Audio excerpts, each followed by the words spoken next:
खुलुमबाय गिबियावनो नोंथांमोनखौ बयखौबो चेनेलाव बरना लाग्रोनाय जाबाय। नोंथांमोननि थाखाय दिनै मोनसे गोनांथार भिडिअ लाबोनाय जादों।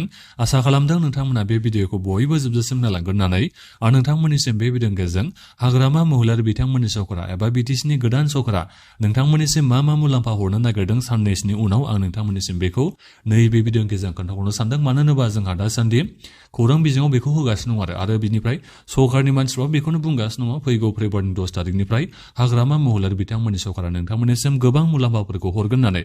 जेरै लाइमोनफोरनो बिथांमोना सासेयाव 2 लाख करि फैसा होनो नागिरबाय, सेल्फ हेल्प ग्रुपफोरनो बिथांमोना फैसा होनो नागिरबाय, बैसोगोरा मानसिफोरनो बिथांमोना फैसा होनो नागिरबाय। नाथायबा मोनसे गिदिर सोंथिया बेसो आरो जेनेबा खै हाजारसो लाइमोनफोरनो 2 लाख करि सासेयाव फैसाखौ होगोन। दा बेखौ नोंथांमोना बयबो मिथिना मोननो लुबैदों जानो हागौ। आरो बेनिफ्राय सेल्फ हेल्प ग्रुपआथ' जोंनि नैबे बिटिसिआव गोबां दङ। दा बेनिखायनो खैसोसो सेल्फ हेल्प ग्रुपफ्रा नैबे बिटिसि सरकारनिफ्राय फैसाखौ मोननो हागोन। दा बेफोरनि बागैनोथ' आं नोंथांमोननिसिम बे भिडिअनि गेजेरजों खोन्थाहरनो नागिरदों। बयबो नोंथांमोना भिडिअखौल' जोबजासिम नायलांबानो जाबाय। दा बेनिफ्राय आं नोंथांमोननिसिम दानिया मोनसे खावलायनो थाग्रोबाय। गिबियावनो गासिबो नोंथांमोना अननानै चेनेलखौ साबस्क्राइब खालामना लाग्रोलायनानै जाहाथे नोंथांमोना बेबादिनो आपडेटखौ नैबे चेनेलनि गेजेरजों मोननो हायो। आं गिबियावनोथ' नैबे लाइमोनफोरनो 2 लाख फैसा होनायनि बागैनो खोन्थाहरनोसै। जेनेबा बिथांमोना बुंदों नालाय बोसोरसेयाव बिथांमोना 100 कौटि थाखा बाहायगोन लाइमोनफोरनि थाखाय होननानै बिथांमोना नोंथांमोननिसिम खोथा होदोंमोन।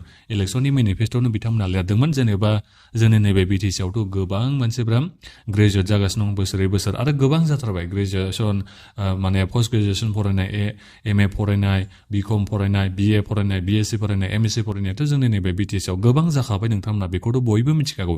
नाथायबा साख्रि बाख्रिखौल'सो गोबां मानसियानो मोननो हायाखै। दा बिनिखायनो बिथांमोना नोंथांमोननिसिम बेखौ रादाय होदोंमोन जे साख्रि बाख्रि गैजायै लाइमोनफोरनो जोङो सासेयाव 2 लाख करि फैसा होगोन होननानै बिथांमोना रादाय नोंथांमोननिसिम होदोंमोन। दा बे रादायखौ बिथांमोना सुफुंनो नागिरबाय फैगौ फेब्रुवारिनि 10 तारिखनिफ्राय। नाथायबा मोनसे खोथाया बेसो जाहैबाय नोंथांमोना गोबाङानो बोरै एप्लाइ खालामनो नांगौ बेखौथ' नोंथांमोना मिथिना मोनखायाखै जानो हागौ। आरो आं खोनानो मोननायाव जेनेबा मोनसे प्राइमारियाव फर्मानो माने जोबोद खम फैदों जाहैबाय। दा बिनिखायनो फर्माबो एभेलेबेल नङा। दा बिनिखायनो नोंथांमोना रावबो जाथामला एप्लाइबो खालामनो हायासै। ओरैनोथ' बिथांमोना नोंथांमोननिसिम सुबिदाखौ होनांगौमोन। मोननाया उननि बाथ्रा जागौमोन। गासिबो जायफोर इलिजिबोल केन्डिडेटफोर नोंथांमोनखौ माने एप्लाइ खालामनो थाखायथ' मोनथायखौ होनांगौमोन। नाथायबा बे मोनथायखौबो नैबे बिटिसि सरकारा होआखै। बेखौथ' नोंथांमोना मिथिखादों जानो हागौ। आरो नोंथांमोना सोरबा दा बेखौ फाथ्थाखौनो मोनाखै जानो हागौ। फर्मखौ बहा होदोंमोन, बोरै फिलआप खालामनांगौमोन, बहा साबमिट खालामनांगौमोन। दा बेफोरनि बागै नोंथांमोना रावबो गमखौनो मोनाखै जानो हागौ एबा फाथ्थाखौनो नोंथांमोना मोनाखैमोन जानो हागौ आरो। दा जिखियानो जाया मानो जायफोर नोंथांमोना एप्लाइ खालामनो मोनबाय सिङैबाबो नोंथांमोना नैबे फैगौ फेब्रुवारि 10 तारिखनिफ्राय नोंथांमोननो 2 लाख करि सासेयाव फैसाखौ होसिगोन। दा ओरैनो सानना नायोबा 100 कौटि बिथांमोना बाजेटथ' लाखाबाय नालाय दाख्लै बावै इन्ट्रिम बाजेट बिथांमोना खालामदोंमोन। दा बे 100 कौटिखौ लाइमोनफोरनो बिथांमोना होनो थाङोबा सासेयाव 2 लाख करि बिथांमोना खै हाजारजन मानसिफोरनो होनो हागोन। 5,000सो लाइमोनफोरनो बिथांमोना सासेयाव 2 लाख करि फैसा होनो हागोन। जुदि 100 कौटिखौ फुरायै बिथांमोना बाहायजोबो आरो नोंथांमोना बेखौ मिथिना लाबानो जाबाय। नाथायबा 100 कौटिखौ बिथांमोना फुरायै बाहायजोबगोन बेबोथ' जाथावना नङा। बिथांमोना जानो हागौ खोमा 3,000 जन 4,000 जन लाइमोनफोरनो बिथांमोना सासेयाव 2 लाख करि फैसाबो होनो हागौ आरो आंनि बुंनाया बाराबो जानो हागौ। एसे खमबो बिथांमोना होनो हागौ आरो। दा बे जिखियानो जाया मानो फैगौ फेब्रुवारि 10 तारिखनिफ्रायसो जों बेखौ मिथिना मोनसिगोन जोंनि नैबे बिटिसिआव खैजनसो लाइमोनफ्रा साख्रि बाख्रि गैजायै लाइमोनफ्रा 2 लाख करि फैसा मोननो हायो। बेखौथ' जोङो उनावसो मिथिसिगोन। दा बिनिफ्राय बिथांमोनाथ' बुंदोंमोन नालाय बोसोरफ्रोमबो नैबे साख्रि बाख्रि गैयै लाइमोनफोरनो 100 कौटि बाजेट लागोन होननानै बिथांमोना बुंदोंमोन। दा बेनिखायनो फैगोन फाइनान्सियेल इयारावबो बिथांमोना लाइमोनफोरनि थाखायनो साख्रि बाख्रि गैजायै लाइमोनफोरनि थाखायनो बिथांमोना 100 कौटि बाजेटखौ लानो नांगोन। दा बेनिखायनो बोसोरफ्रोमबो नैबे बिटिसिनि साख्रि बाख्रि गैजायै लाइमोनफ्रा 2 लाख करि सासेयाव फैसाखौ मोनबाय थानो हागोन। दा बेखौ नोंथांमोना बयबो मिथिना मोनबाय जानो हागौ। जायफोर नोंथांमोना एप्लाइ खालामनो मोननाय नोंथांमोना फेब्रुवारिनि 10 तारिखनि उनाव एबा फेब्रुवारिनि 10 तारिखखालिनो नोंथांमोना 2 लाख करि फैसाखौ मोननो हासिगोन। चेक मोनो ना नोंथांमोननि बेंक एकाउन्टाव सोना हरो दा बेथ' उननि बाथ्रा जाहैबाय। दा बिनिफ्राय फैदो नैबे सेल्फ हेल्प ग्रुपनि फैसाखौलाय माब्ला मोननो हागोन। जेनेबा सेल्फ हेल्प ग्रुपफ्रा नोंथांमोनाथ' गोबाङानो एप्लाइ खालामदों जानो हागौ। जायफोर सेल्फ हेल्प ग्रुपनि जायफोर नोंथांमोना मेम्बारफोर महिलाफोर नोंथांमोनाथ' एप्लाइ खालामनायखौ मिथिना मोनखाबाय जानो हागौ। दा आं बेखौ मिथिना मोननायाव मोनसे समस्यायाव 833 सेल्फ हेल्प ग्रुपफोरनो बिथांमोना फैसा होनो थाखाय थांखिखौ लाबाय। नोंथांमोनाबो फेब्रुवारिनि 10 तारिखनिफ्रायनो मोननो हागोन। गासिबो फेब्रुवारिनि 10 तारिखआवनो मोननो हागोन। बेबोथ' जाथावना नङाबो जानो हागौ।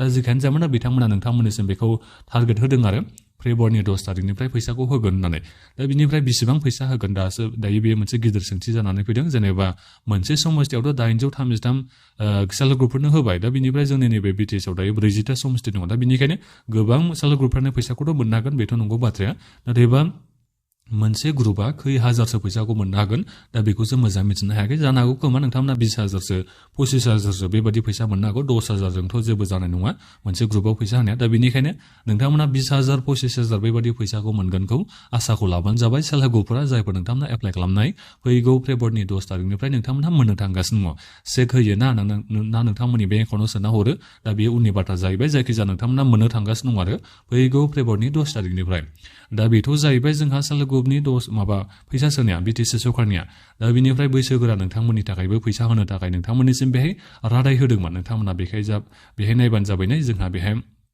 लिरना होनाय दंखायो नायनो हागोन 10 कौटि नोंथांमोननि थाखाय बाजेट लानाय जागोन बोसोरफ्रोमबो होननानै बिथांमोना नोंथांमोननिसिम रादायखौ होदोंमोन बोसोरसेयाव 10 कौटि फैसा बाजेट खालामनाय जादोंमोन आरो दाख्लै बावजा इन्ट्रिम बाजेट जादोंमोन दा बेवहाय नोंथांमोननिसिम बाजेटखौबो लानाय जाखादों दा बेनिखायनो बैसोगोरा सुबुंफोरनि थाखाय बोरै एप्लाइ खालामनाय जाखो ना सायख'लायनायसो जादों सोरबा प्राइमारिनि सोरबा चेयारमेन बायदिसिना थ्रुयैसो एप्लाइफोरा जादों दा बेखौ आं मोजाङै मिथिना मोननो हानाय जायाखै दा जेखियानो जाया जायफोर नोंथांमोना बैसोगोरा जाबाय जायफोर बेंगुरा सुबुंफोर जायफोर नोंथांमोना एप्लाइ खालामनो मोनदों जायफोर नोंथांमोना मोननो थांगासिनो होननानै मिथिना मोनदोंबा नोंथांमोना माबायदि प्रसेसै मोननो थांगासिनो बेखौ नोंथांमोना भिडिअखौ बक्सआव कमेन्ट खालामना खोन्थाहरबानो जाबाय जेखियानो जाया बैसोगोरा एबा आरो बिनिफ्राय बेंगुरा सुबुंफोराबो फैसा मोननो थांगासिनो खै हाजारसो फैसा मोनगोन दा बेखौ बुंनो हाया 10,000 बेबायदि फैसाखौ मोनगोन बायदिखौ आं मोनदों आरो दा जेखियानो जाया 10,000 मोनो ना 5,000 मोनो बेखौथ' जों एसे उनावसो मिथिना मोनसिगोन जायखिजाया 10,000 मोनगोनखौनो नोंथांमोना आसाखौ लाबानो जाबाय फैगौ फेब्रुवारिनि 10 तारिखनिफ्राय दा बिनिफ्राय आइजोफोरनिखौ आं नोंथांमोननिसिम खोन्थाहरखाबाय दा बिनिफ्राय उन गोग्लैसोनाय थाखोनि सुबुंफोरनि थाखायबो बिथांमोना बोसोरफायाव 50 कौटि थाखा बिथांमोना बाजेट लागोन होननानै नोंथांमोननिसिम बेहाय लिरना होदोंमोन दा बेखौ बिथांमोना होगोन ना होआ दा बिथांमोना बाजेटबो खालामगोन ना खालामाखै दा बिनि बागै दाख्लै इन्ट्रिम बाजेटआव आं बेखौ मिथिना मोननो हानाय जायाखै दा जेखियानो जाया बिथांमोना बोसोरफायावनो 50 कौटि थाखा बाजेट लानाय जागोन जायफोर रांखान्थियारि बिथिङाव उन गोग्लैसोनानै दं बिथांमोननो जाहाथे राङारि अनसुंथाइ होनो हायो हेफाजाब होनो हायो बिनि थाखाय बिथांमोना 50 कौटि फैसा बिथांमोना बाजेट लागोन होननानै नोंथांमोननिसिम रादायखौ होदोंमोन दा जायफोर नोंथांमोना फैसा मोननो थांगासिनो दं नोंथांमोना बयबो भिडिअखौ मोजाङाव कमेन्ट खालामना खोन्थाहरदो जायखिजाया आं नोंथांमोननिसिम बिथांमोना मोनबा रादाय होनायनि बागै आं बे भिडिअखौ जों खोन्थाहरफिनदों आरो जाहाथे बिथांमोना मावफुंनो हागोन ना हाया बेखौ नोंथांमोना बयबो मिथिना मोननो हायो बिनि थाखाय आं नोंथांमोननिसिम रिमाइन्ड खालामनो थाखाय बे भिडिअखौ लाबोनाय जादों आरो बिनिफ्राय हा पाट्टा होनायनि बाथ्राखौबो बिथांमोना बुंदोंमोन सरकाराव फैनायनि उनावनो जोङो गिबि खामानिखौनो मावजेनगोन बेनो जाहैबाय हा पाट्टा होनाय होननानै नोंथांमोननिसिम रादाय होदोंमोन दा बे हा पाट्टा होनायखौबो बिथांमोना फैगौ फेब्रुवारिनि 10 तारिखनिफ्राय मावफुंगोन होननानै बेखौ आं मिथिना मोननाय जादों दा बेनिखायनो सोर नोंथांमोना हा पाट्टा मोननो हायो फैगौ फेब्रुवारिनि 10 तारिखनिफ्राय दा बेखौथ' जों उनावसो मिथिना मोननो हासिगोन दा बेनिफ्राय नोंथांमोना दायो बेखौ मिथिना मोनजोब्बाय जानो हागौ गासै मोनबा बिथांमोना दायो मावफुंनो थाखाय थांखिखौ लाबाय फैगौ फेब्रुवारिनि 10 तारिखनिफ्राय सोर नोंथांमोना फैसा मोननाय सोर लाइमोनफ्रा सासेयाव 2 लाख करि फैसा मोननाय नोंथांमोना मोनखांनायनि उनाव बयबो भिडिअखौ मोजाङाव कमेन्ट खालामनानै खोन्थाहरलायगोन होननानै आसा खालामनाय थाबाय नाथायबा बेनो आरो दुखुनांथाव बाथ्राया लाइमोनफ्रा रावबो मोजाङै मिथिना मोनजोबनो हायासै बोरै बहा थांनानै एप्लाइ खालामनांगौ बेफोरनि बागै सोरनाव लिंक लानांगौ बायदिसिना बेबायदि जालायलांबाय आरो दा बेनिखायनो बारा मोजां साबजानाय जायासै नैबे लाइमोनफोरनि 2 लाख करि सासेयाव फैसा होनायनि बेलायाव जेनेबा गासिबो लाइमोनफोरखौ एप्लाइ खालामनो होनांगौमोन खाबु होनांगौमोन उनाव सोरखौ सेलेक्ट खालामना होयो होआ बे उननि बाथ्रा जागौमोन अब्लाबो लाइमोनफ्रा गोजोननायखौथ' मोनगौमोन जेनेबा जों एप्लाइ खालामनो मोन्दोंमोन नाथायबा जों मोनासै बेबायदि सानगौमोन दाथ' नै रावबो एप्लाइखौनो खालामनो मोनाखै साफा सानैल' एप्लाइ खालामनो मोन्दों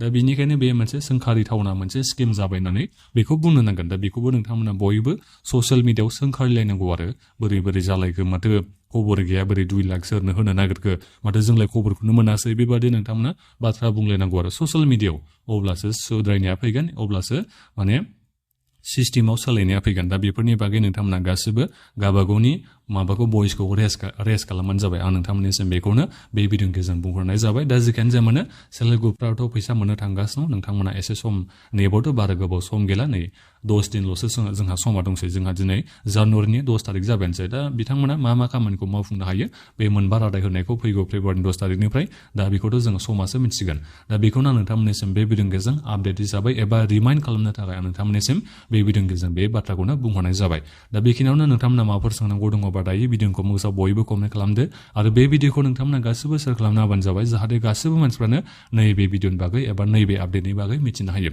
दा बेखिनियानोमोन गोजोन्थों